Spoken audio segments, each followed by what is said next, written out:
நேற்றிலிருந்து தமிழ்நாடு முழுவதும் பேசப்படுற ஒரு விஷயம் என்னன்னா, பரந்தூர் விமான நிலையம் அங்க நடைபெறக்கூடிய போராட்டத்தை பத்தியான விவாதம் தமிழ்நாடு ஃபுல்லா நடந்துட்டு இருக்கு. குறிப்பா நேற்றைய முன்தினம் விஜய் அந்த போராட்டத்தை போய் கலந்துட்டு அங்க இருக்க மக்களுக்கு தன்னோட ஆதரவை தெரிவித்து தொடங்கி அதற்கான பதிலை தமிழ்நாடு அரசு இன்னைக்கு கொடுத்திருக்கு. பரந்தூர் பன்னாட்டு விமான நிலையம் ஆகஸ்ட் 2ஆம் தேதி 2022 சட்டமன்றத்துல இதற்கான திட்டம் விவாதிக்கப்பட்டு அங்க தீர்மானம் நிறைவேற்றப்பட்டு அந்த விமான நிலையத்துக்கான வரவேற்கையை தமிழ்நாடு அரசாங்கம் கொண்டு வந்தாங்க.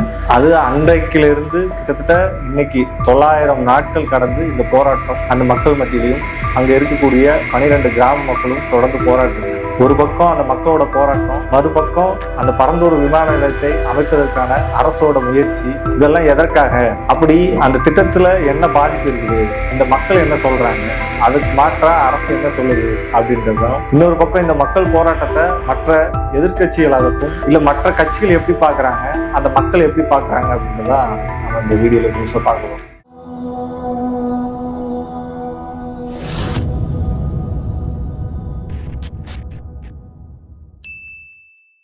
அம்பர்லா சேனல் நேயர்களுக்கு அனைவருக்கும் வணக்கம். இது 2022 கொண்டு வந்தா கூட இந்த விமான நிலையத்துக்கான திட்டம் 2016ஆம் ஆண்டுல இருந்து, குறிப்பா அதிமுக ஆட்சியில இருந்து இந்த திட்டத்துக்கான நடவடிக்கை தொடர்ந்து வந்துருக்கு. 2016 இதற்கான இடம் தேர்வு செய்வதற்காக மத்திய அரசாங்கம் அறிக்கை விடுறாங்க. அதன் அடிப்படையில 2016 பரந்தூர் என்ற இந்த இடத்த மாநில அரசாங்கம், தமிழ்நாடு அரசாங்கம் அன்றைக்கு இருந்த அதிமுக அதுக்கு பரிந்துரை பண்ணுது. அதை தொடர்ச்சியாதான் 2022 அங்கதான் கட்டாயம் விமான நிலையம் அமைக்க போறோம் அப்படின்றதையும் தமிழ்நாடு அரசாங்கம் அரசாணையாவும் வெளியிடுறாங்க. இதோட தொடர்ச்சி தான் அங்க இருக்கக்கூடிய மக்கள் தன்னழிச்சு அந்த போராட்டத்தை கட்டி அமைக்கிறாங்க. அப்படி அந்த விமான நிலையத்தால என்ன பாதிப்பு அடையுது, குறிப்பா அந்த பரந்தூர் மக்கள் என்ன சொல்றாங்க, இந்த விமான நிலையம் அமைப்பதற்கான சூழல் எப்படிப்பட்ட சூழல் அப்படின்றதையும் நம்ம விரிவா பேசுவோம். குறிப்பா இந்த பன்னாட்டு பரந்தூர் விமான நிலையம் என்பது 4500 ஏக்கர் பரந்தூர் மட்டும் இல்லாமல் அது இருக்கக்கூடிய சுத்தி இருக்கக்கூடிய 12 கிராமங்களை மையப்படுத்தி தான் இந்த விமான நிலையம் அமைய போகுது. அது மட்டும் கிடையாது, அந்த விமான நிலையத்தை சுத்தி இருக்கக்கூடிய குறிப்பா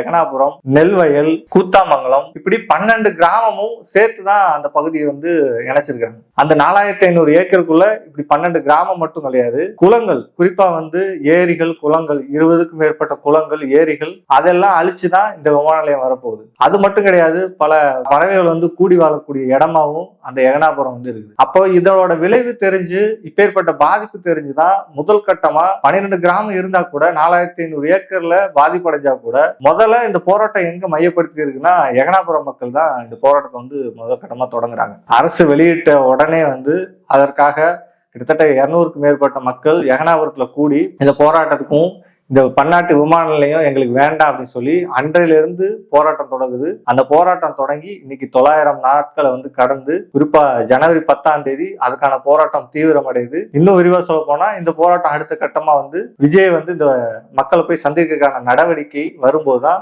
இது இன்னும் தமிழ்நாடு முழுக்க விவாதமாக்கப்படுது. அப்போ இந்த மக்களோட போராட்டங்களோ, இந்த மக்கள் இந்த விமான நிலையங்கள் வேண்டாம்னு சொல்லி தொடர்ச்சியான போராட்டம் ஒரு பக்கம் நடந்தா கூட அரசு இந்த மக்களையும் இந்த விமான நிலையத்தையும் எப்படி பாக்குறாங்க, இந்த திட்டத்தினால அரசு தரப்புல என்ன வாதங்கள் வைக்கப்படுது அப்படின்னு பார்த்தோம்னா, ஆல்ரெடி சென்னையோட விமான நிலையத்தோட கெப்பாசிட்டி 2 கோடி பேர் தான் அலௌடு. அதற்கு மேல இந்த விமான நிலையம் பத்தாது. குறிப்பா சென்னை விமான நிலையத்தோட அளவு எவ்வளவு பார்த்தோம்னா 1000 ஏக்கர் தான். அப்போ இந்த 1000 ஏக்கர் இனிமே போதாது. ஏன்னா சென்னை இன்னும் தமிழ்நாட்டோட ஒரு மையமா இருக்கிறதுனால அடுத்த கட்ட வளர்ச்சிக்கு இந்த விமான நிலையம் முக்கிய பங்கு வகிக்குது. அதனால இதை நம்ம டெவலப் பண்ணணும். இந்த ஏர்போர்ட் நமக்கு பத்தாது. அப்போ சென்னைக்குள்ளே இப்படிப்பட்ட இடம் இருக்குமான்னா கிடையாது. அதனால காஞ்சிபுரத்துல இருக்கக்கூடிய பக்கத்து டிஸ்ட்ரிக்டான காஞ்சிபுரம், இந்த பரந்தூர், இந்த இடம் தான் பொருத்தமா இருக்கும். குறிப்பா அடுத்த கட்ட தமிழ்நாட்டோட வளர்ச்சி அங்க கொண்டு போறதுனால பல வேலை வாய்ப்புகள் பெருகும். தமிழ்நாடோட ஏற்றுமதி ஆகட்டும் இல்ல அடுத்த கட்டமான நம்மளோட உற்பத்தி எல்லாம் மற்ற மாநிலங்களுக்கு கொண்டு போறது தமிழ்நாட்டோட வளர்ச்சிக்கு இது முக்கிய பங்காற்றும் அப்படின்னு சொல்லி திமுக அரசாங்கம் மட்டும் இல்ல, இன்னைக்கு எதிர்கட்சியா இருக்கக்கூடிய அதிமுக ஆகட்டும் இல்ல மற்ற கட்சிகளாகட்டும் இது தொடர்ந்து இது தமிழ்நாட்டோட வளர்ச்சியா தான் அரசியல் கட்சிகள் பாக்குறாங்க. குறிப்பா இதுல திமுக ஆகட்டும் இல்ல பிஜேபி ஆகட்டும் இதுல எந்த புள்ளியில ஒண்ணு சேர்றாங்க அப்படின்னு பார்த்தோம்னா, நேற்று விஜய் போனதுக்கு அப்புறம் அண்ணாமலை, பிஜேபியோட மாநில தலைவர் அண்ணாமலை விஜய்க்கு ஒரு பதில் சொல்றாரு. நீங்க இந்த பரந்தூர் விமான நிலையம் வேணான்னு சொல்லிட்டீங்க அப்படின்னா அதுக்கான மாற்று இடத்த விஜய் சொல்லணும்.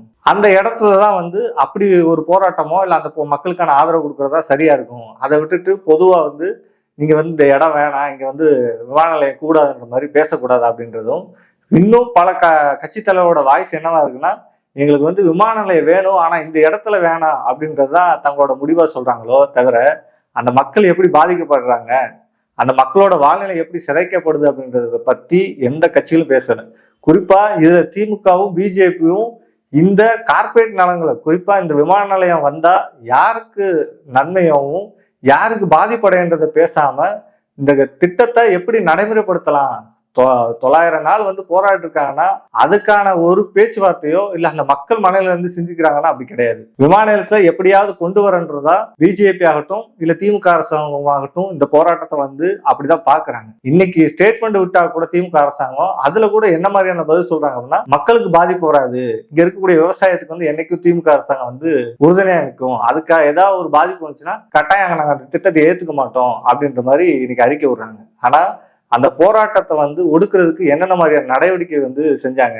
குறிப்பா 900 நாள் அந்த போராட்டம் நடக்குதுன்னா அந்த மக்கள் சாதாரண வழியெல்லாம் போராடல. அந்த போராட்டம் தொடங்குறதுக்கு முன்னாடி குறிப்பா ஆகஸ்ட் 2022 தொடங்கினா கூட இன்னைக்கு இந்த 900 நாள் ஆகும்போதும் ஒவ்வொரு கட்ட போராட்டத்தையும் இந்த அரசுக்கு எதிராகவும் மாவட்ட ஆட்சித்தலைவராகட்டும் இல்ல ஒட்டுமொத்த இந்திய மக்களுக்கும் வந்து உணர்த்திட்டு தான் இருக்காங்க. குறிப்பா அதோட தொடர்ச்சி எங்க ஆரம்பிக்குது அப்படின்னா 200வது நாள், 500வது நாள், 900வது நாள், இப்படி ஒவ்வொரு போராட்டத்தை வழிமுறையும் ஒவ்வொரு நாளையும் கடைபிடிச்சிருக்காங்க. இன்ன வரைக்கும் அந்த போராட்டம் வந்து நடந்துட்டு இருக்குது. சுழற்சி முறையில அங்க இருக்கக்கூடிய மக்கள் வெவ்வேறு நபர்கள் வந்து அந்த போராட்டத்தை வந்து முன்னெடுத்துட்டு இருக்காங்க. அதுல மிக முக்கியமா சொல்லப்படுற போராட்டம் அப்படின்னு பார்த்தோம்னா முதல் கட்டமா குறிப்பா 2024 நாடாளுமன்ற தேர்தலை வந்து அங்க இருக்கக்கூடிய பரந்தூர் மக்களும் 12 கிராமங்களும் தேர்தலை வந்து புறக்கணிச்சாங்க. அது மட்டும் அல்ல, அந்த தேர்தல் முடிஞ்சதுக்கு அப்புறம் பரந்தூர் மக்கள் வந்து ஆந்திராவுக்கு வந்து நாங்கெல்லாம் குடிபெயர்றோம், குடியேறும் போராட்டத்தை வந்து அப்ப அறிவிச்சாங்க. இதற்கும் அரசாங்கம் வந்து செவிசாய்க்கல. அதற்கு முன்னாடி குறிப்பா வந்து திட்டம் வந்து வேணாம், பரந்தூர் விமான நிலையம் வேணாம் அப்படின்னு சொல்லி கிராம பஞ்சாயத்துகள் ஒவ்வொரு கிராம சபை கூட்டத்திலையும் 12 ஊர்ல சேர்ந்த எல்லாரும் சேர்ந்து இந்த திட்டம் வேணாம்னு சொல்லி கிராம சபை கூட்டங்களும் முடிவு பண்ணாங்க. ஆனா இந்த திட்டத்துல மெயினா என்ன சொல்லப்பட்டிருக்குன்னா, இதற்கான அதிகாரம் வந்து கிராம பஞ்சாயத்துக்கு வந்து கிடையாது. அவங்க வேணான்னு சொல்லா கூட இந்த திட்டத்தை நடைமுறைப்படுத்துறதுக்கான அதிகாரம் மத்திய மாநில அரசுகளுக்கு தான் இருக்குன்றது தெளிவா அதன் மூலமா இருக்கு. ஆனா அதை உணர்ந்துதான் இவங்களோட போராட்டம் தொடர்ச்சியா வந்துட்டு இருக்குது. 900வது நாள்லயும் வந்து அந்த போராட்டத்தை இன்னும் தமிழ்நாட்டு மக்களுக்கும் தங்களோட எதிர்ப்பு காமிக்கிறதுக்காக கலைஞரோட நினைவிடத்துக்கு சென்று அவர்கிட்ட அந்த நினைவிடத்துல போய் மனு கொடுக்கிற போராட்டத்தை வந்து அறிவிச்சாங்க. ஆனா இங்க இருக்கக்கூடிய திமுக அரசாங்கம் தொடர்ந்து ஏதோ நாம எல்லாம் இன்னைக்கு வந்து விஜய் போனதுனால இன்னைக்கு மீடியாவெல்லாம் இவ்வளவு தூரம் கவர் பண்ணா கூட பரந்தூர் என்பது இன்னைக்கு அங்க இருக்கக்கூடிய போராடக்கூடிய மக்களை வந்து சந்திக்கிறதோ இல்ல அந்த போராட்டத்துக்கு ஆதரவு கொடுக்கறதோ இல்ல இயல்பாவே அந்த போராட்டத்துக்கு வந்து பாக்குறதுக்கு போறக்கூடிய நபர்களை வந்து இந்த அரசாங்கம் போலீஸை வச்சு வாட்ச் பண்றதை வந்து செஞ்சுட்டு தான் இருக்கிறாங்க. குறிப்பா அந்த போராட்டம் வந்து தீவிரம் அடைஞ்சிடக்கூடாதுன்றதுல தமிழ்நாடு அரசாங்கம் தெளிவா இருக்குது. குறிப்பா 200வது நாளை வந்து இந்த போராட்டம் கடந்து இருக்கும் போது பூவுலகின் நம்பர் வெற்றி செல்வன் வந்து அந்த போராட்டத்தை கலந்துக்க போறாரு. அங்க வந்து அவர் தடுத்து நிறுத்தப்படுறாரு. ஏன்னா இயற்கை சார்ந்து அங்க பிரச்சனை நடக்கும்போது பூவுலகின் நண்பர் முதற்கொண்டு அங்க போகும்போது தடுக்கப்படுறது. அது மட்டும் கிடையாது, பல்வேறு அமைப்புகள் இயக்கங்கள் இவங்க எல்லாம் போனா கூட அந்த போராட்டத்தை வந்து ஒரு கட்டத்துக்கு மேல டெவலப் ஆயிடக்கூடாது, குறிப்பா தமிழ்நாடுக்குள்ள ரீச் ஆயிடக்கூடாது. மீடியா ஒரு பக்கம் சேஃப்டியா அந்த போராட்டத்தை எப்படி மழுங்கடிக்கிறாங்களோ, இன்னொரு பக்கம் இந்த அரசாங்கம் போலீஸை வச்சு அங்க வரக்கூடிய நபர்களை ஒவ்வொருத்தரையும் வந்து கண்காணிச்சுட்டு இருக்கிறாங்க. அதோட தொடர்ச்சி தான் விஜய் போகும்போது நேற்றைய தினம் வந்து அவங்க உள்ள போகும்போது வரக்கூடிய நபர்களை வந்து எச்சரிக்கை பண்றது, அவங்களோட ஆதார் அட்டையை வாங்குறது, அடையாள அட்டை வாங்குறது, காஞ்சிபுரம் டிஸ்ட்ரிக்டை தவிர்த்து அதர் டிஸ்ட்ரிக்ட்ல இருந்து வர்ற காருக்கு வந்து அலோடு கிடையாம உள்ள அனுப்புறது, இதெல்லாம் வந்து என்ன மாதிரியான நடவடிக்கை?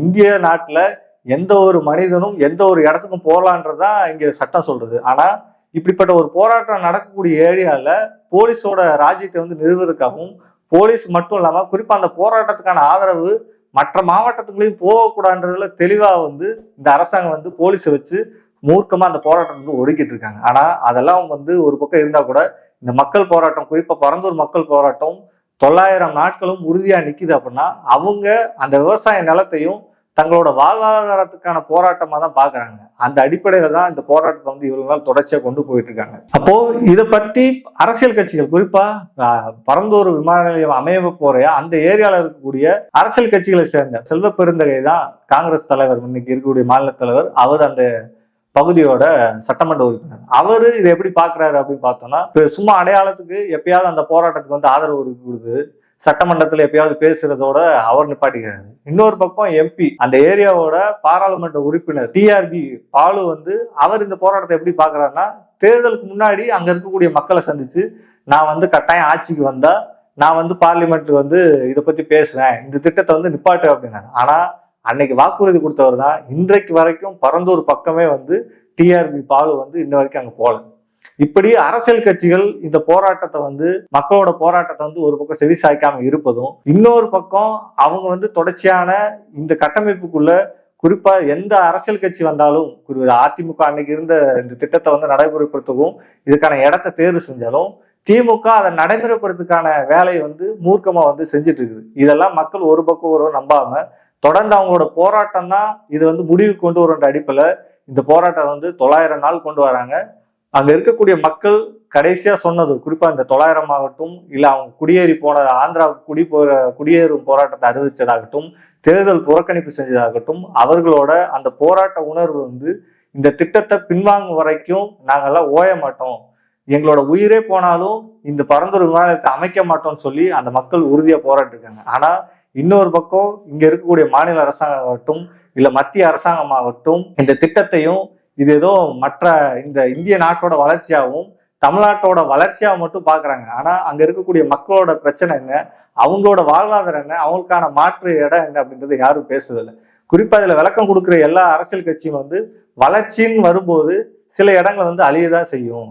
இன்னைக்கு இருக்கக்கூடிய விவசாய நிலங்கள் வந்து இருந்தா கூட இன்னைக்கு இருக்கக்கூடிய ஏர்போர்ட் ஆகட்டும் இல்ல பெரிய பெரிய கம்பெனிலாம் அன்னைக்கு முன்னாடி வந்து விவசாய நிலமா தான் இருந்துச்சு, அது அழியிறதுனால என்ன பிரச்சனை, ஆனா அதுக்கு மாற்றா வந்து இன்னைக்கு பல வேலை வாய்ப்பு வந்து பெருகுல அப்படின்னு சொல்லி அவங்களோட வாதத்தை வைக்கிறாங்க. நம்ம எளிமையா வந்து சொல்லலாம், சென்னை வந்து இன்னைக்கு சென்னை உருவாகிறதுக்கு முக்கியமா காரணமாக இருந்த அங்க இருக்கக்கூடிய உழைக்கும் மக்களோட நிலைமை இன்னைக்கு என்ன, அவங்க எல்லாம் சேரியை வந்து ஆக்குபை பண்ணியிருக்காங்க, ஏரியில வந்து குடிபெயர்க்காங்க சொல்லி இன்னைக்கு சென்னையில இருக்கக்கூடிய பூர்வக்குடி வந்து விரட்டி அடிக்கப்படுறாங்க சென்னையை விட்டு. ஆனா இந்த திட்டம் என்ன சொல்லுது, ஏரி குளம் எதை வேணா அழிப்போம், அது வந்து கார்பரேட் நலனை பாதுகாக்கும், இது வேலை வாய்ப்பு சொல்லி இன்னொரு பக்கம் இப்படி ஒரு திட்டத்தை சொல்றாங்க. ஆனா இது ரெண்டுமே வந்து யாரோட நலன்கள் இருக்கிறத நாம பரிசீலிக்கணும். அந்த மக்கள் அங்க இருக்கக்கூடிய விவசாயத்தை நம்பியும் அங்க இருக்கக்கூடிய வாழ்வாதாரத்தை நம்பிதான் இருக்காங்க. அவங்கள வேற இடத்துக்கு குடிபெயர வைக்கிறது அந்த மக்கள் முடிவு பண்ண வேண்டியது. அதற்கு இந்த அரசாங்கமோ இல்ல இங்க இருக்கக்கூடிய திட்டங்களோ முடிவு பண்ற கிடையாது.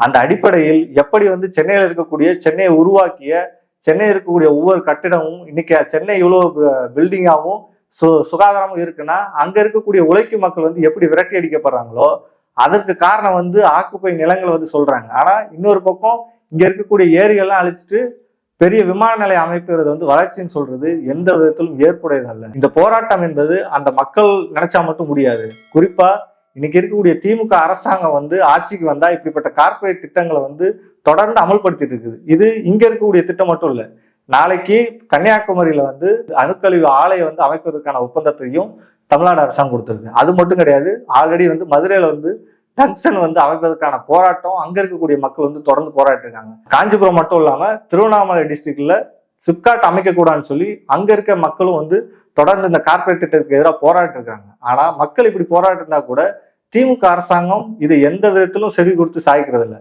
எப்படி மோடி அரசாங்கம் வந்து தொடர்ந்து வந்து அம்பானி அதானியை வந்து வாழ வச்சிருக்காங்களோ அந்த அடிப்படையில் ரெண்டு பேரும் திமுகவும் பிஜேபியும் வந்து கார்பரேட் திட்டங்களை வந்து நடைமுறைப்படுத்தல மிக தீவிரமா இருக்கிறாங்க. அதுக்காக எந்த மக்கள் பாதிப்பு செத்தாலும் சரி, எந்த மக்கள் பாதிப்படைஞ்சாலும் சரி, இயற்கையை வந்து எவ்வளவு தூரம் அழிஞ்சாலும் அதற்கெல்லாம் வந்து வளர்ச்சின்ற முகமூடி வந்து மோடி அரசாங்கம் எப்படி செய்தோ அதே மாதிரிதான் திமுக அரசாங்கம் செய்யுது. அந்த அடிப்படையில் வெறுமன பாசிச இந்த பிஜேபி கும்பலை எதிர்க்க மட்டும் இல்லாம திமுக கொண்டு வரக்கூடிய இந்த கார்பரேட் திட்டங்களை கூட இருக்கக்கூடிய கூட்டணி கட்சிகள், குறிப்பாக இந்தியா கூட்டணியில் இருக்கக்கூடிய சிபிஎம் சிபிஐ ஆகட்டும் இல்ல திமுகவை ஆதரிச்ச இன்னைக்கு இருக்கக்கூடிய ஜனநாயக சக்திகள் திமுகவோட இந்த கார்பரேட் கொள்ளைக்கு எதிராக தங்களோட போராட்டத்தை கொடுக்கணும்.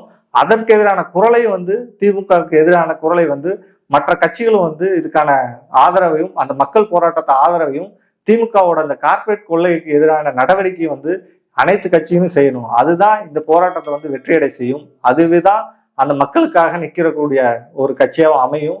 அந்த அடிப்படையில இந்த போராட்டத்தை ஆதரவு தெரிவிப்பது என்பது அந்த மக்களுக்கு இருக்க 12 கிராமம் மட்டும் கிடையாது, தமிழ்நாட்டில் இருக்கக்கூடிய அனைத்து மக்களும் அனைத்து கட்சிகளும் இந்த மக்கள் போராட்டத்தை ஆதரவு தெரிவிக்கணும். அப்பதான் இந்த திமுக அரசாங்கம் பணியும் என்பதை கேட்டுக்கொள்கிறேன். நன்றி, வணக்கம்.